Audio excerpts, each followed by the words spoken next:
안녕하세요 여러분. 4월 15일 금요일 매일 기도회 시작합니다. 우리 다 같이 본인의 신앙을 하나님 앞에 사도신경으로 고백하시겠습니다. 전능하사 천지를 만드신 하나님 아버지를 내가 믿사오며 그 외아들 우리 주 예수 그리스도를 믿사오니 이는 성령으로 잉태하사 동정녀 마리아에게 나시고 본디오 빌라도에게 고난을 받으사 십자가에 못 박혀 죽으시고 장사한 지 사흘 만에 죽은 자 가운데서 다시 살아나시니 하늘에 오르사 전능하신 하나님 우편에 앉아 계시다가 저리로서 산자와 죽은 자를 심판하러 오시리라. 성령을 믿사오며 거룩한 공예와 성도가 서로 교통하는 것과 죄를 사하여 주시는 것과 몸이 다시 사는 것과 영원히 사는 것을 믿사옵나이다. 아멘. 오늘 하나님께서 저희들에게 주시는 말씀은 마태복음 5장 5절 말씀 보시겠습니다. 마태복음 5장 5절입니다. 한 절이니 제가 공독하겠습니다. 온유한 자는 복이 있나니 그들이 땅을 기업으로 받을 것이며. 아주 간단하게 제가 기도할 때 하나님 제가 겸손하고 온유한 자가 되도록 도와주십시오. 그렇게 기도합니다. 오늘 산상수훈의 말씀에 셋째 되는 팔복의 셋째 되는 축복이죠. 이 온유한 자는 복이 있다. 온유한 자의 복이라는 제목인데 땅을 기업으로 받는다고 말씀입니다. 이 말씀 얼른 보기에는 세상 사람들의 생각과는 좀 달리 보이죠. 세상 사람들의 생각대로 말한다고 하면은 정말 경쟁하고 치열한 자는 복이 있나니 저희가 세계를 정복할 것이요. 강포한 자는 복이 있나니 저희가 땅을 차지할 것이요. 지금 러시아 푸친 치열하고 지금 강포하잖아요. 독재적인 마음으로 욕심 있고 정욕적이잖아요. 이 사람이 지금 우크라이나와 그 주변 지역을 이제 점점 공략해 나가는 그런 모습이라서 미국의 바이든 대통령 전쟁 범죄인이다. 전쟁의 범인이다. 전범이라고 얘기하고 또 지금 민간인들 수많이 학살되고 그래서 지금 유럽 지역에 한 4-5 나라가 러시아 영사관이나 대사관 있는 거 다 러시아 사람들 전부 축출을 바깥으로 나가게 하고 그리고 이제 일본하고 호주, 영국 같은 경우에는 여기에 대해서도 대응하는 여러 가지 법령을 또 발표하고 그렇게 하는데 지금 푸틴이 막 되게 그리고 시진핑도 마찬가지입니다. 그래서 이 사람도 여기 아주 정욕적인 마음이 많은 사람이에요. 우리가 지금 접하고 있는 우리 북도 김정은도 마찬가지 지금 온 영토를 내 것으로 만들겠다는 정복할 것이란 그런 마음으로 우르고 차 있는 세 사람 아니겠습니까? 15, 16세기에 걸쳐 살았던 이탈리아 사람 마키아벨리라는 사람인데 군주라는 책을 썼어요. 그 사람은 군주가 백성을 다스리는 2가지 방법이 있다라는 거예요. 백성을 통치하는 첫째 방법은 군주가 사랑과 덕으로서 다스리는 것이고 둘째 방법은 뭐냐? 철장을 사용해서 공포에 의해서 다스리는 것이다. 그런데 이 2가지 중에 어느 것이 더 좋은가에 대해서 마키아벨리는 역시 첫째 방법보다는 둘째 방법이 더 좋다고 말했다고 얘기합니다. 백성을 잘 다스리려면 간용과 덕을 베풀기보다는 철장을 사용해서 무조건 백성들을 공포에 젖도록 해야 한다. 우리가 보기에 매우 잘못되었다고 생각하죠. 그러나 문제는 역사상 마키아벨리의 말이 항상 옳았다는 바로 그 사실이 참 아이러니한 것입니다. 그렇다면 이 세상에서 겸손하고 온유하고 유연한 것은 아무 소용이 없다는 것입니까? 개가 달려들면 그냥 달려들고 같이 달려들고 개를 내쫓아야 할 것입니다. 독자는 말하기를 이 세상에 출세하려면 키도 크고 얼굴도 인상적이어야 하고 잘생기고 못생기든지 좀 그렇게 남자답게 착한 남자처럼 생겨야 하고 좋은 자가용에 멋진 운전사도 두어야 유리하고 명함도 금박으로 막 찍어서 그렇게 해서 출세와 성공을 가도로 달리는 것이 도움이 된다고 합니다. 겸손하고 양보하고 연약해서는 이 세상에 살아남을 수 없다라고 말하는 사람들이 거의 태반이죠. 그렇기 때문에 마키아벨리의 그런 군주론에서 나오는 이론이 오늘까지 고전으로 남아있는지도 모르겠습니다. 이런 사상이 이제 교회까지 들어와서 그 당시 옛날에 라틴의 엘살바도르라는 나라가 있습니다. 엘살바도르의 가톨릭 농민의 창고에서는 굉장히 많은 무기가 발견됐다고. 브라질에도 한때 해방신학을 부르짖는 신부가 계셨어요. 이 신부님은 게릴라 전쟁의 지휘자로 폭력으로 해방을 찾자 그러고 했다고 합니다. 그래서 이제는 교회들도 총칼과 테러로 대항해야지 온유에서는 아무 쓸모가 없다. 그래서 한때 우리나라도 문정부 정권 때 어느 교회 또 담임 목사님이 그렇게 막 강화문 해서 데모를 해대고 그러지 않았겠습니까? 그러나 예수님은 말씀하시기로 온유한 자는 복이 있나니 저희가 땅을 기업으로 차지할 것이고 받을 것입니다 라고 말씀하고 계십니다. 땅을 차지하는데도 온유해야 된다고 말씀하는 거죠. 그것은 세상 법칙하고는 전혀 상반된 것이죠. 그래서 니체 같은 사람은 이런 온유한 것을 뭐라고 표현하면 전형적인 노예윤리다. 혹독하게 강평합니다. 공산주의자의 앞장제비 칼막스 같은 사람도 압제자가 압제받는 자를 위로하게 만들어 놓은 아펜이다. 아편, 중독. 그러니까 쉽게 얘기하면 마약과 같은 거다. 그런데 성경에서는 전혀 정반대 얘기를 하잖아요. 온유한 자는 어떤 사람입니까? 온유한 자가 땅을 차지 안 되잖아요. 첫째, 온유한 자는 하나님께 겸손한 사람이에요. 얼른 생각에 우리가 아니 하나님에 대해서 누가 겸손하지 않는 사람이 어디 있냐 라고 여기지만 사실은 그렇지 못한 것 같습니다. 하나님께 대해서 겸손하지 못하고 하나님에 대하여 행동에 겸손하지 못한 사람이 얼마나 많은지 모릅니다. 겸손한 사람은 하나님의 경륜에 원망하지 않습니다. 나에게 어떤 재난이나 어떤 실패가 찾아 어떤 슬픔이 엄습해요. 어떤 불행에 맞닥뜨리고 그것이 나를 찾아온다 하더라도 하나님께 불평하지 않는다는 것. 하나님께서 왜 이런 화를 허락하셨는가 하고 반항하지 않는다. 그러면 자포자기 한다는 말입니까? 그렇다고 겸손한 자는 또한 자포자기도 하지 않습니다. 낙심하지도 더더군다나 더 아니합니다. 자기 자신을 자책하거나 자학하지 않습니다. 어떤 환경에서도 조용히 참고 버티고 견디는 자라는 것입니다. 분낼 일이 있어도 참고 괴로운 일이 있어도 참아내고 나를 모함하고 괴롭게 하는 자 있으면 우리 못 참잖아요. 그런 자가 있을지라도 참고 절대 저항하고 반항하지 말아야 된다고 말하는 거죠. 두 번째, 온유한 자는 자기 주장을 절대 하지 않는다. 자기 주장을 절대 하는 자는 온유한 사람이 아니라는 것. 그렇다고 해서 모든 일을 다 양보하고 타협하라. 그것도 또 아닙니다. 우리 신앙생활에서 양보할 수 없는 것이 많이 있습니다.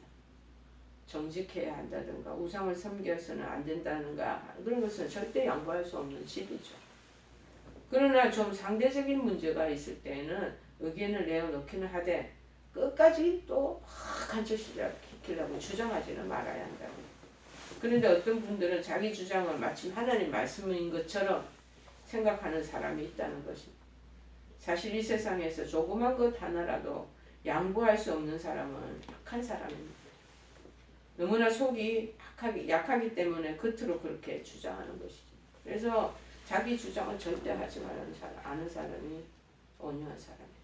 세 번째 사람은 뭐냐? 자기 자신을 변호하려 하지 않는다. 자기 자신은 변호할 아무것도 없다고 생각한다는 거예요. 그래서 유명한 존 버니어는 말하기를 지극히 낮은 자는 더 이상 이제 떨어질 염려가 없다 라고 했던 것 같이 하나님 앞에 지극히 낮은 사람은 속상할 일이 더 이상 없다는 거예요. 근데 우리는 하나님 앞에서는 겸손하지만 사람들 앞에서는 겸손하기가 쉽지 않잖아. 그러므로 사람 앞에서도 겸손할 수 있는 사람이 바로 진정한 온유한 사람이라는 거예요. 네 번째로 온유한 사람은 이런 것 자체 부드러워요. 부드러워. 마일드한 사람들. 같은 눈으로 사물을 보고 사건을 볼 때 다정한 눈길로 볼 수 있고 혹은 칼날 같은 눈으로 볼 수 있는 사람들로 나누어집니다. 그런데 온유한 자는요. 되지 못하고 된 줄로 아는 태도를 취하지 않는다는 것입니다. 남의 허물을 용서해주는 사람. 세 번째는 7번씩 용서해줄 뿐더러 주님의 말씀과 같이 7번씩 이런 번이라도 계속 용서해주려는 태도를 갖는 것. 이런 것이 복에서 온유하다라고 한다는 것. 그 대표적인 온유하신 분은 누구시겠어요? 우리가 완벽한 분은 예수님 한 분밖에 안 계신다. 특별히 우리는 자기 중심적으로 사는 인간입니다.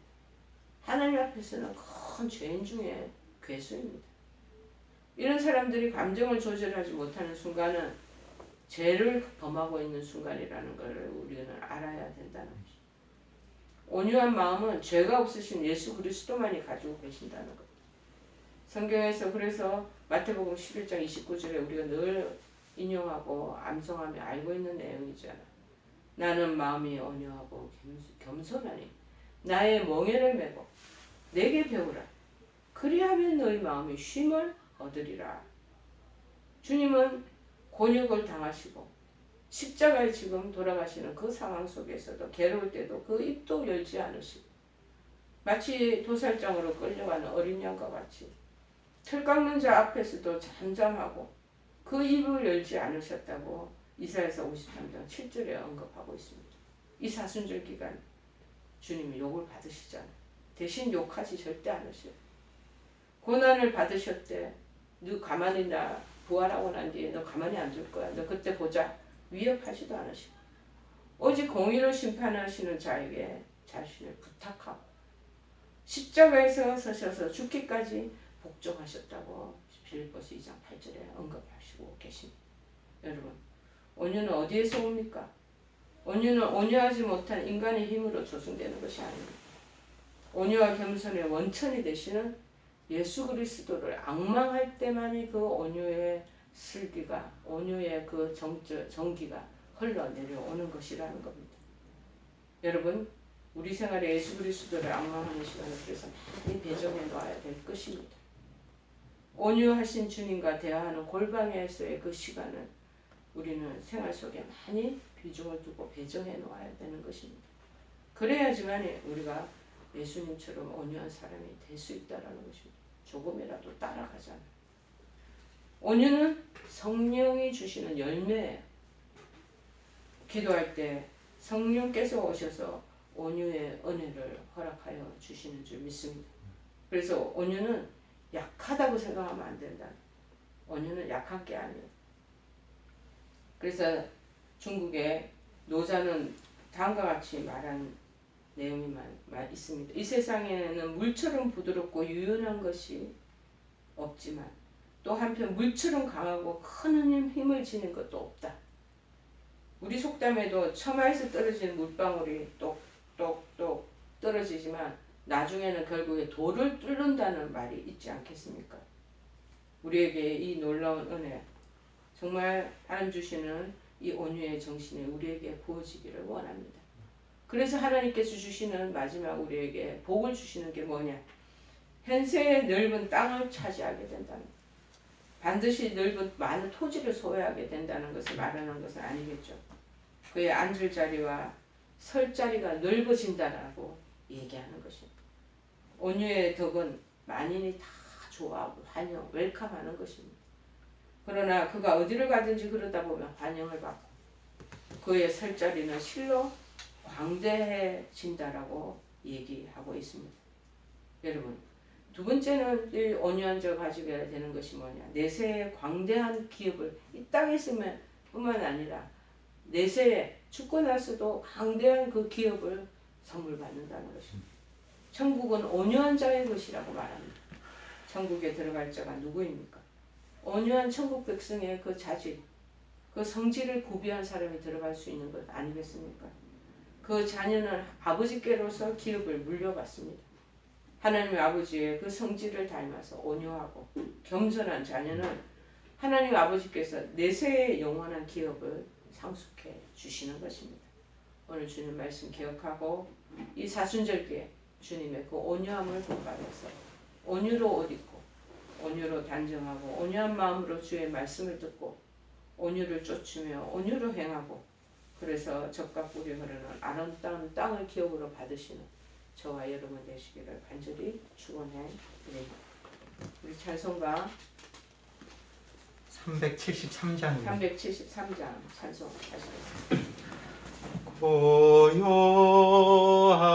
바다로 저 천국 향할 때 주 내게 순풍 주시니 참 감사합니다. 큰 물결이 일어나 나 쉬지 못하나 이 풍랑으로 인하여 더 빨리 갑니다. 아멘. 우리 다 같이 주기도문으로 마치겠습니다. 하늘에 계신 우리 아버지여, 이름이 거룩히 여김을 받으시오며 나라의 마옵시며 뜻이 하늘에서 이룬 것 같이 땅에서도 이루어지이다. 오늘날 우리에게 일용할 양식을 주옵시고 우리가 우리에게 죄 지은 자를 사하여 준 것 같이 우리의 죄를 사하여 주옵시고 우리를 시험에 들게 하지 마옵시고 다만 악에서 구하옵소서. 대개 나라와 권세와 영광이 아버지께 영원히 있사옵나이다. 아멘.